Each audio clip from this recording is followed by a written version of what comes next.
2018 has been a very exciting year for Mega Man, with the release of Mega Man X Legacy Collection 1+2 later this month, and a brand new game, Mega Man 11, whose release is imminent in less than 3 short months.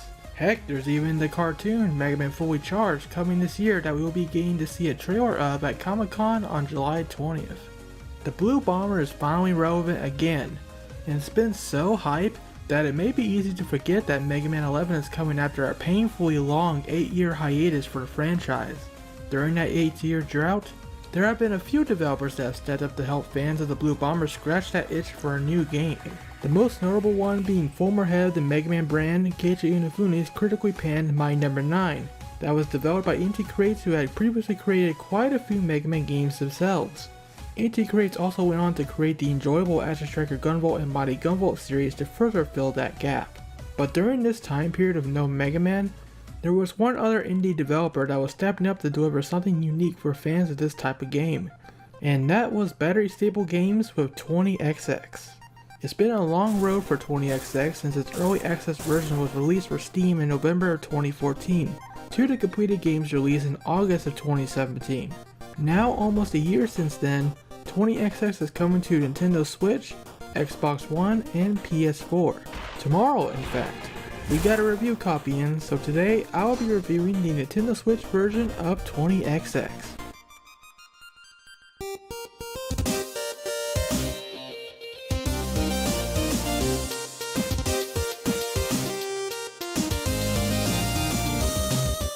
First of all, what is 20XX? The best way I can describe the game is a Mega Man X roguelite. The basic flow of the game goes just like any title in the X series would. You jump, shoot, slash, dash, and wall kick your way through stages until you reach one of the 8 bosses at the end. Defeat them and you have the choice of grabbing their power for your own to take with you into the next stage. Rinse and repeat until you beat the game. 20XX starts up with an opening cinematic where we are introduced to Nina, who is putting on her best Mega Man 2 intro impression. Oh yeah, there's a ton of homages to the Blue Bomber in this game, even quoting Mega Man X4 for the titles of the final stages. Time to get serious! Anyway, suddenly robots run amok in the city and a couple of shady doctors call up Nina and her buddy Ace to hire them for hunting down all the rampaging robots. And that's about all the story you're going to get until the end, when you realize the 2 doctors that hired you aren't exactly as innocent as they claim.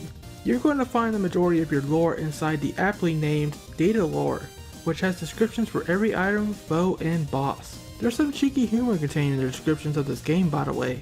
Yeah, this game doesn't take itself very seriously. I love it.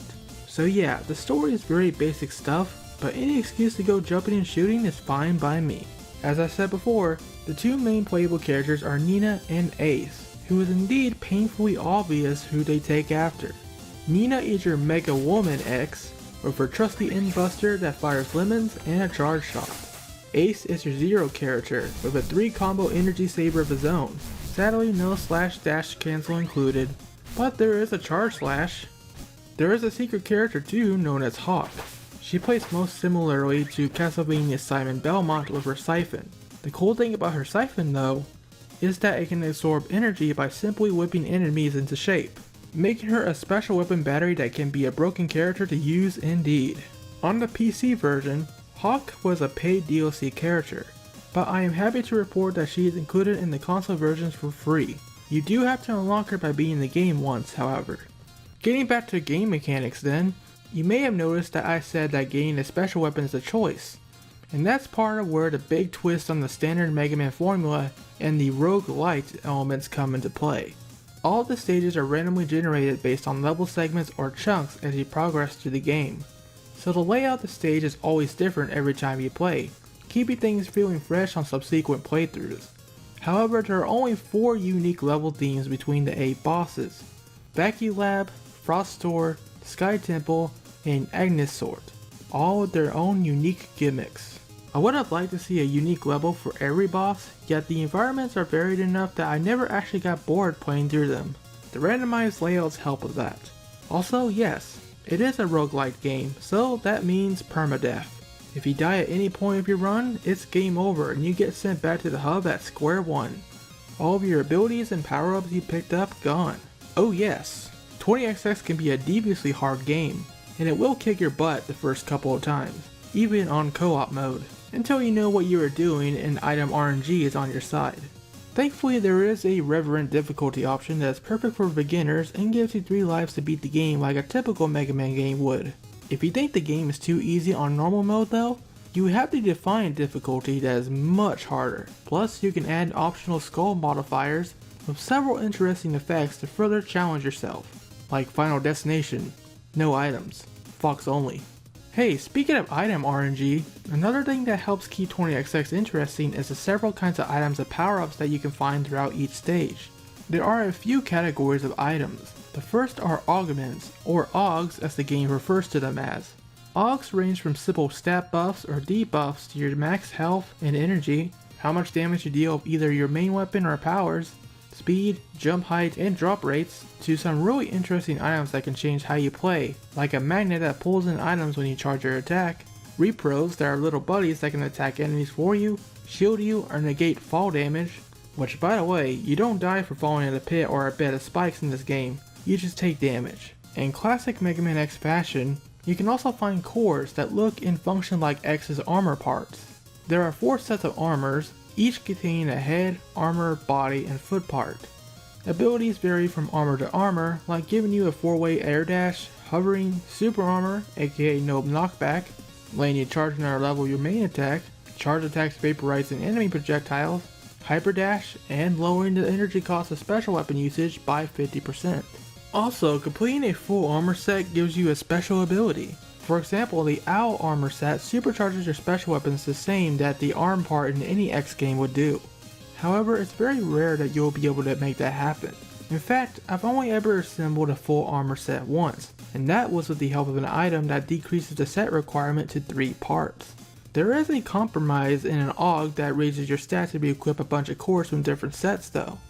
Lastly, there are AUGs that can be used to customize your main weapon, like giving Nina 3 arcing shots, a scatter blast, a wave beam, and 4 directional shots, or giving Ace a heavy axe or a spear of long reach and extra damage. All augments can be found randomly throughout the levels inside boxes, chests, slot machines that require tokens, and purchasing them from shops. Another way of getting particularly powerful Augs, usually cores or weapons, is by completing glory zones, which task you with specific challenges such as destroying all enemies in a time limit, platforming through a series of traps without taking damage, running away from enemies, or disabling traps with powers. Now I mentioned shops, so let's talk currency.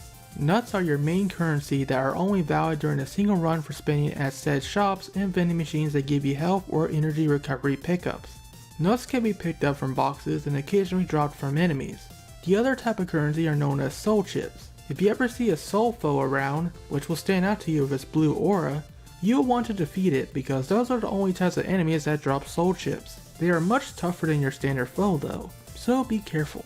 Collect as many soul chips as you can, and you can spend them in the game's hub after the run on permanent upgrades for your max health, energy spawning chests of good Augs at the start of a run, and a cute cat robot that acts like Eddie from the classic Mega Man series, dropping items or powerful Augs for you every couple stages per upgrade.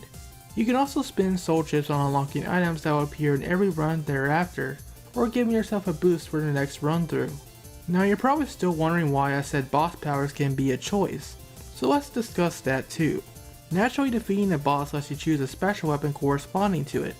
However, there is also the option to take an augment or nuts instead, which causes you to think strategically. Do you need the boss power in the coming levels? Should you pick up nuts to spend at a future shop or in case you need to heal?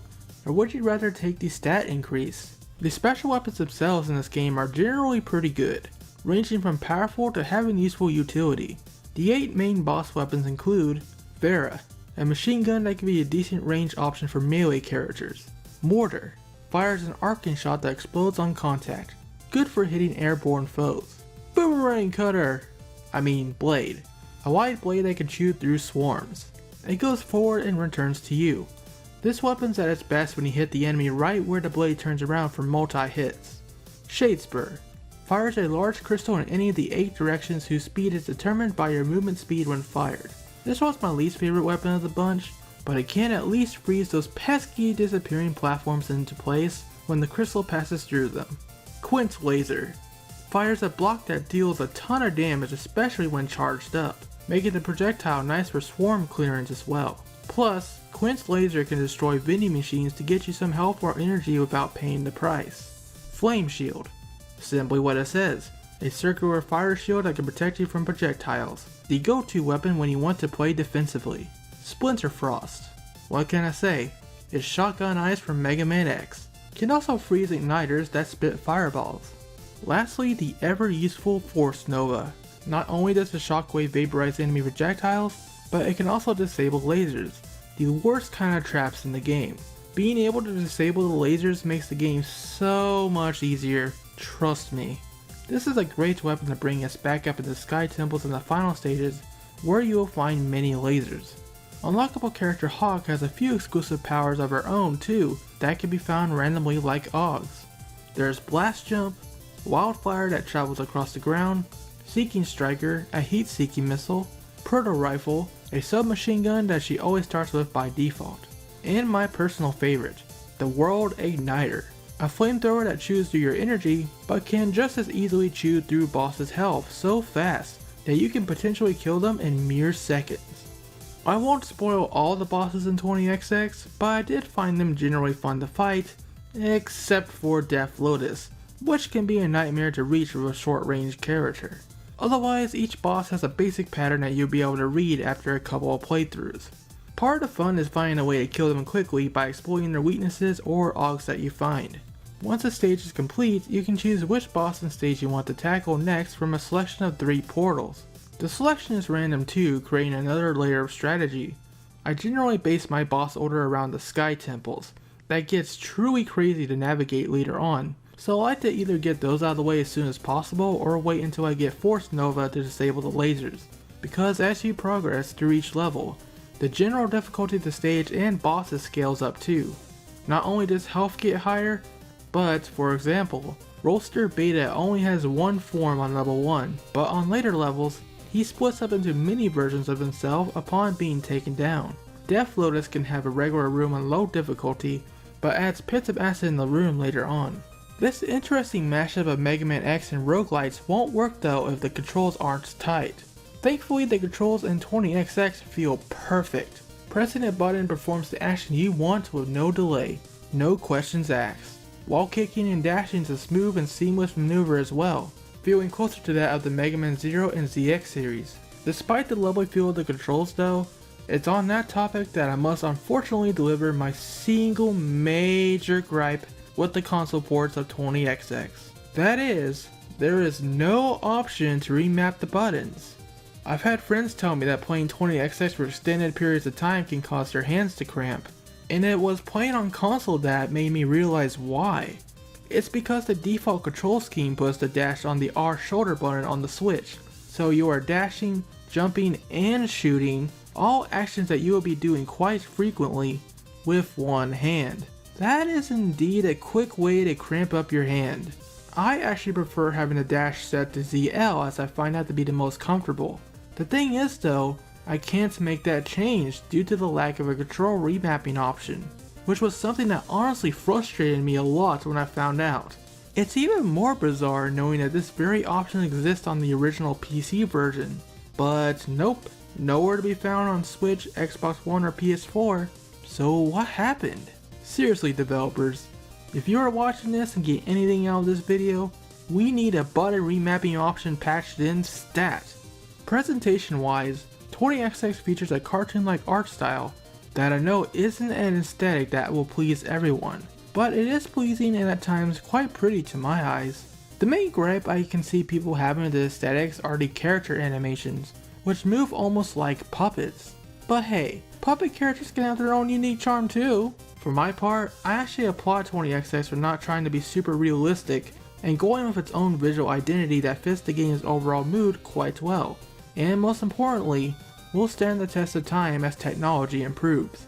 That being said, I did notice that the game looked slightly blurrier on the Switch compared to the PC version, but it still looks okay on the TV while looking quite nice on the Switch's handheld screen. In addition, the load times are noticeably worse. When I started up 20XX on Switch for the first time, I was met with a lengthy 43-second load screen before dropping into the tutorial level. Thank goodness this seemed to be a one-time thing, because every subsequent load screen between levels only lasted about 7 seconds, give or take. Still not as snappy as the PC version, but none of this is all too surprising working with weaker hardware. The good news is that otherwise the game runs fine. Whether you are docked or in handheld mode, the game runs at a consistent 60 frames per second. The only time I encountered lag was with the explosion effect of defeated bosses while playing in handheld mode, and that only lasted for a few seconds, so the experience is pretty rock solid otherwise. Alright, we're almost done here, but of course we can't talk about 20XX without one of the key features that makes this game so darn fun, the 2-player co-op. Yeah, you can play 20XX with a buddy on the same console for some couch co-op, play wirelessly on another Nintendo Switch system, or hop online. Going to be honest though, the public servers were dead during the review period, and I don't expect that to change much when the game releases, so you're best off finding a friend or two to play with to get the most out of co-op mode. When you do get to play 20XX with a friend though, let me tell ya, it's a lot of fun. It also makes the game a bit easier too, due to the fact that one player can revive the other when they die. Anyway, I unfortunately was not able to test out the online on the Switch version during the review period, but if the experience is anything like the PC version, it should work just fine aside from a few funny glitches with the netcode here and there. I still fully plan to test out the online, and we'll get back to you on how that goes in another video once I'm able to do that when launch day arrives tomorrow. Additional modes in 20XX include daily and weekly challenges, which will be displayed on the leaderboards, Seed Racer, which lets you set the RNG seed and skull modifiers for the run. This is useful for setting up races with a friend, so I do appreciate the option. My favorite extra mode though is Rush Job, which is essentially the boss rush mode. It has you systematically fighting every boss in the game until you defeat them all. You can still buy items, pick up cores and augs, and choose between the special weapon or nuts and an aug, so the strategic element of 20XX is still fully intact here, making this possibly the most fun boss rush I have ever experienced in any video game thus far. In conclusion, I definitely see myself continuing to play 20XX for a long time to come. 20XX is mega fun, you guys. I didn't know I needed a Mega Man X roguelite in my life until I played this game, but now that I have, I am a fan of this concept, and I almost would like to see Capcom give the formula a shot one day. 20XX controls and gameplay is tight. Just patching that button remapping will be golden, and it truly brings something unique to the table with randomization and RNG that keeps every playthrough feeling new, while making you wanting to keep coming back for more. I like 20XX a lot, and even in 2018, I recommend this to anyone who can look past the knockoffy nature to the great gameplay, or wants to get that Mega Man X itch scratched while waiting for the proper X Legacy collection that launches later this month. Thank you so much for watching, and for more on 20XX and everything else Mega Man, like the aforementioned X Legacy collection, stay tuned to ShadowRockZX. Until next time, rock on.